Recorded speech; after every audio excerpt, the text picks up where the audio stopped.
I swear I find all of the best indie horror games through friends randomly messaging me. Vess, the guy who made Umurangi Generation, he randomly DMs me the Steam code and he's all like, okay dude, you have to play this. It's just like Silent Hill 1, like you would love this. I do love me some Silent Hill 1, it is one of my favorite games of all time in fact, so I punch it in and it's this game called Fear the Spotlight. It's a rather cute and cozy little horror game and is by just 2 developers. If you like those PS1 haunted demo discs that have all of those indie demos on them, you might just remember this being on one. You play as this nerdy little student with these big-ass glasses named Vivian, and the local delinquent goth girl's got her breaking into the school library after hours. You steal a Ouija board, and malicious malarkey ensues. Have you ever actually done this before?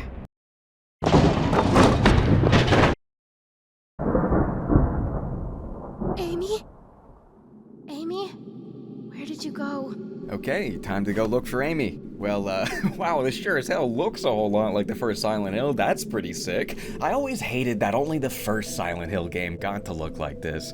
Those big, crunchy pixels that distort every piece of facial detail, every normal picture of somebody on the wall transformed into this weirdly unsettling face, this unsettling gaze that stares at you wandering around. Oh, I have always wanted more games that had that low visibility, crunchy PS1 look, with the simple, harsh, dithered shadows and lighting and everything. It's just such a cool freaking look that I never really get tired of no matter how many times I play the original Silent Hill. And all of that foggy, modern lighting stuff you get from new games these days, it does look really good, don't get me wrong. I love that games do get to look like this now.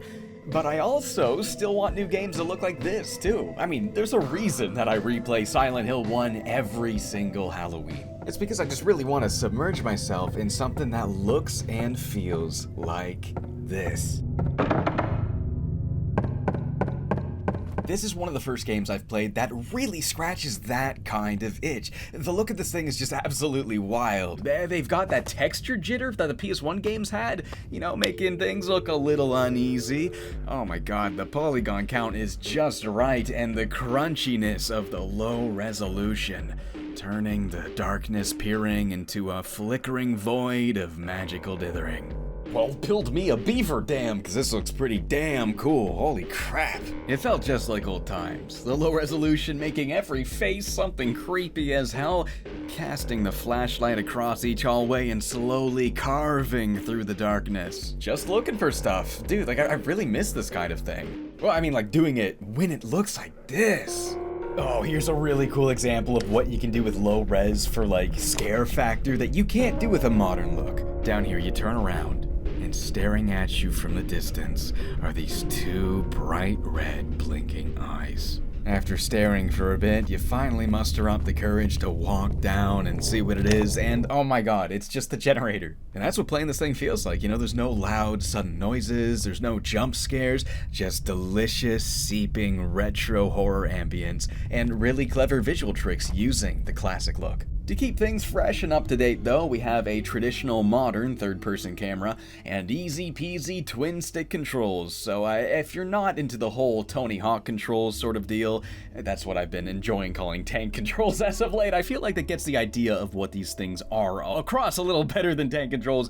If you're not a fan of Tony Hawk controls in retro horror games, do not worry, you will not have any problem controlling this. It's just retro in look only. One thing I also really appreciate is how many options you get to really customize the look. I leave most of it on, but I did turn off the TV filter. I do play PS1 games looking crisp in HD like this all the time, so I do like turning that off.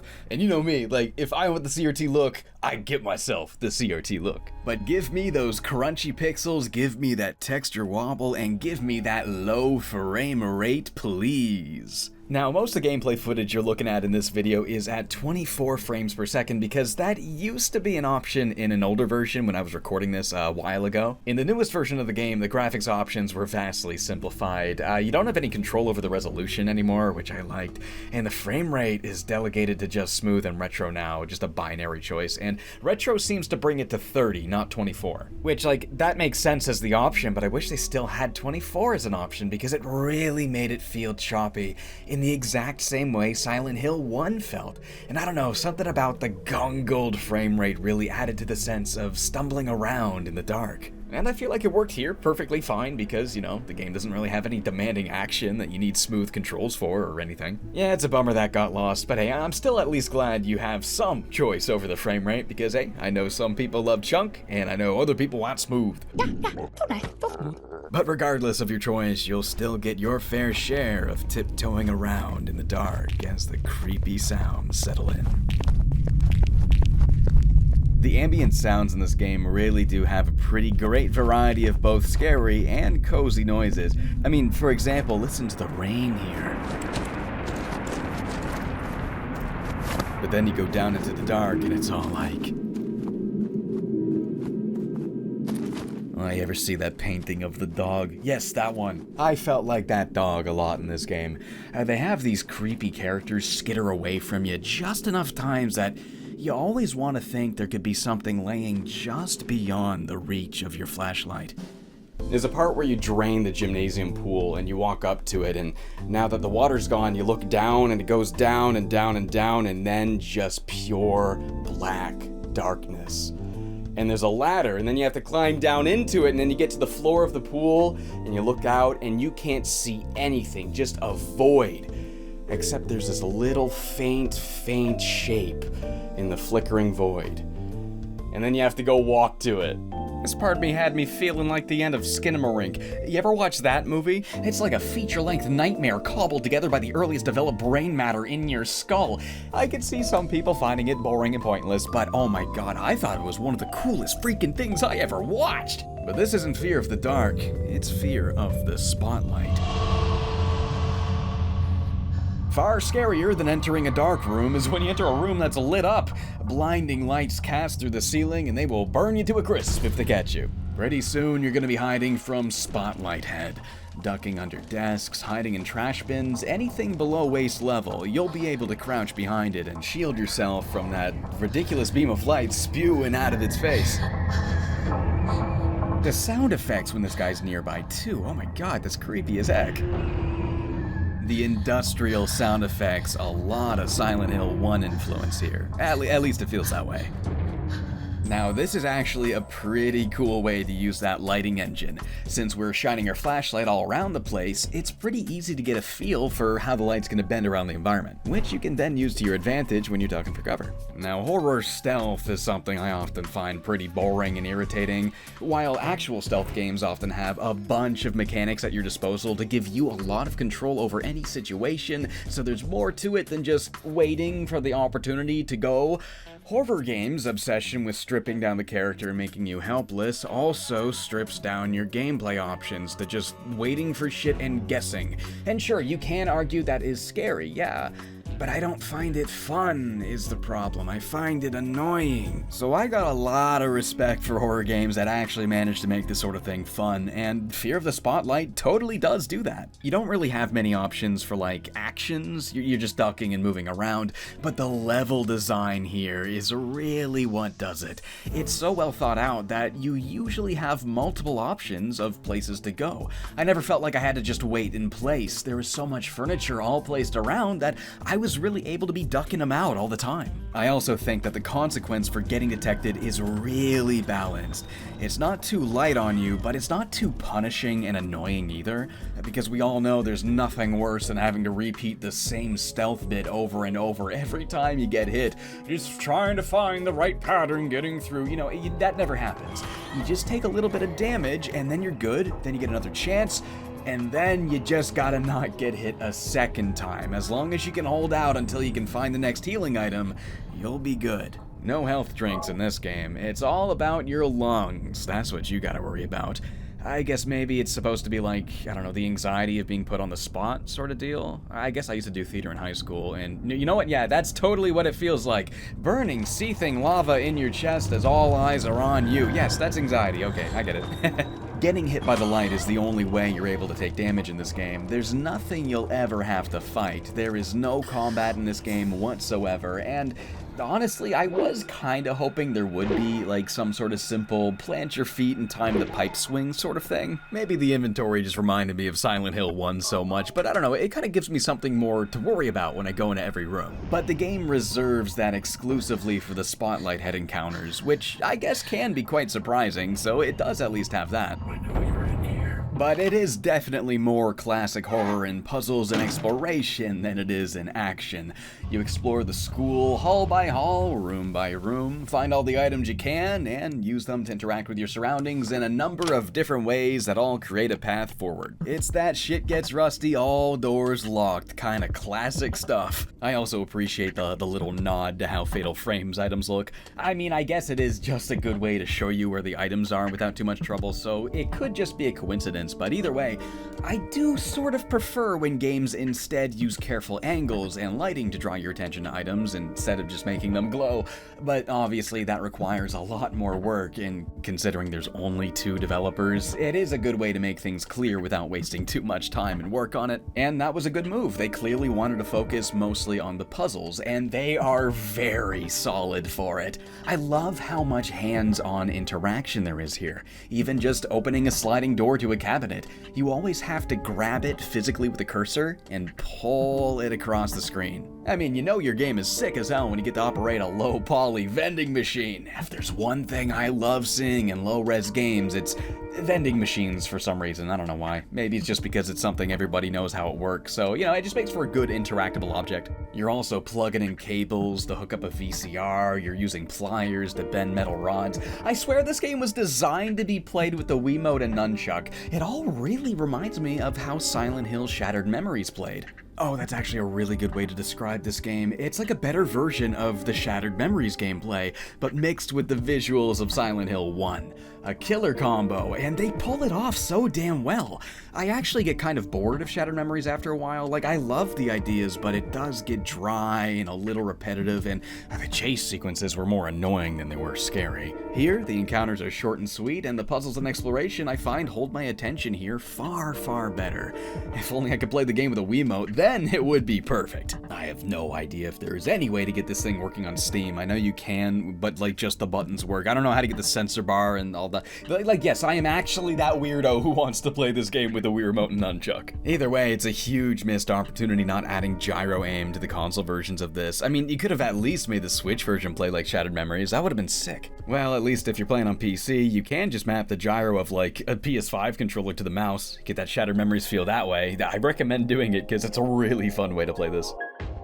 As for the story, well, we're playing as Vivian looking for Amy after that botched seance they did. Reality itself quickly starts to bend. The hallways become stage curtains, the school around us ignites, and the walls crumble as we spiral into an alternate version of the school from many, many years ago. It is now up to Vivian to look for clues, find Amy, and figure out how the hell to get home. The story here was actually the biggest surprise for me. It starts sort of slow and kind of whatever, but it does get very interesting. So, how did you learn to pick locks? My older brother. He was obsessed with lockpicking videos. Oh, the old, my older brother excuse. I find this is a common trapping of amateur writing, you know, when you try to make sure the character's abilities have a logical explanation as to why they can do that, when personally I find characterization a lot more effective when you just let it speak for itself. The very fact that she knows how to pick locks already says a ton about her, who she is, and her past and stuff. But you get this line that's basically like, I'm tofu and absorbed what happened to be around me, and that's just a lot less interesting, you know? But hey, I'm just hyperfixating on one line that I noticed could be a bit better. After that, dude, like the story gets really good really fast. Right off the bat, we knew that there was a fire a long time ago at the school. It's not obvious right away, but we gradually realize that all of these events we're kind of learning about are building up to the story of how the school really went ablaze. It's a really neat little ghost mystery, and the running theme surrounding theater ties in pretty well. This theme of being watched by a bunch of people, both on stage and off. The phrase "fear the spotlight" takes on many contexts in both the gameplay and in the story. I love it when games can take one little idea and just flesh it out in so many ways like this. Now, despite it coming out in 2024, I actually played this game an entire year ago. In fact, all of this video you've watched, most of it, I also made an entire year ago. But shortly after this game originally came out, they randomly put up this notice explaining how they're going to delist the game off of Steam so they can develop it more for a year and then release a version that's even bigger and better. So here I am with this video about Fear the Spotlight. I'm like, I can't put this out. I don't want to review a game that you can't even buy yet. So I decided to hold off until now. And now, there's even more stuff in this. Man, after they got picked up by Blumhouse Games, they were able to widen the project scope a lot, and they jumped on that opportunity with a whole lot of passion, dude, because not only did this game go from a PC exclusive to being on every platform, but they also added a whole second campaign where you play the entire game from Amy's perspective. You're getting an entire new half of the game here. This is not replaying the same levels as a new person. This is its own maps, its own campaign. I hope you don't hate lockpicking minigames. They are at least something original, you have to give it that much. I know it kind of looks like the Oblivion lockpicking, but don't worry, it is not that kind of thing at all. It's not like that. It's like fine. Oh man, the new puzzles in this one, they're even more fantastic than before. I love this one where you're inferring something from a poem, and I love the practical sensation of just inferring an answer from staring into the window of a shed and looking at the where on the back of a board. And there's even some new enemies to hide from too, and it once again avoids any of the usual horror stealth annoyances. This is great. Oh, walking around an ordinary house with graphics like this is pretty wicked, dude. I know I've had dreams that look just like this. Probably the best thing about this extra campaign, though, is how much more story there is. While Vivian's campaign focuses on the story of the school, Amy's story is about Amy, her past, her family, even that brother that she brought up. I almost feel bad now for criticizing that line because they really do explore the relationship between the two, and it was done really, really well. I'm not gonna go too far into the story, and I know people do really love hearing me talk about horror game stories, but I like doing that for older games that people might not be able to play, whether they're too scary or they're too hard to get your hands on. But this thing is new, it's easy to play, and it's dirt cheap, and the developers absolutely deserve the support. So hey, if what I've said sounds interesting to you, please play through Fear the Spotlight. It's not super demanding action-wise either, like a lot of horror games can be, so hey, I would say it's pretty easy to get into, even if you're not the most experienced with horror games. And nothing's ever gonna jump out and scream at you either. There's no jump scares in this game. They mostly rely on, like, you know, something you may not have seen yet, and then it moves away quietly when you get close. Things just kinda be in there when you turn the camera. The most startling the game ever gets is when you walk into a room and it's like, uh-oh, spotlight head, time to hide. Oh, and I guess the phone vibrating, that can also be pretty loud and startling sometimes too. I need to go grab the key for the display case. Sounds good. But overall, it's mostly just nice, creepy atmosphere with droning sounds and deep, dark shadows. It's delightfully creepy, but never in your face with it. It's been pretty amazing seeing this thing shape together into such a wonderful little horror package now. Like, I still think it is one of the best horror games to start with. Like, it's genuinely scary, but it's so laid back about it that I really do think this is the magic bridge for people who want to get into horror games, but find stuff like Silent Hill or whatever a little too intense. Not to say the game is only for the juniors though, like the game is so good at what it does that existing horror game fans are sure to have just as much of a blast too. And it couldn't be easier to play. This thing is on everything, man. It's on Switch, Steam, PS4 and 5, and Xbox. $20 American, $26 Canadian, so whatever you got, it's on it, and it's perfectly priced. But yeah, as far as horror games go, like this is the one that actually manages to be both really scary, but also like really chill and relaxing too. Like the atmosphere is just fantastic, and the puzzles are all really solid, the story is excellent, and of course it has that oh so delicious PS1 horror look that I've just been waiting for games to experiment more with for far too long. So hey, if you're a hungering for that kind of thing, then Fear of the Spotlight is hella damn good. Hey, welcome to the end of the video. Thank you so much for watching it. I hope you enjoyed it. Hope I was able to show you something creepy or spooky or something you could play this Halloween. I don't know. I got a whole lot of videos about horror games, both indie ones and old ones, if you want to watch more of them. And if you'd like to support the show directly, I have a $1 podcast over on patreon.com. Yeah!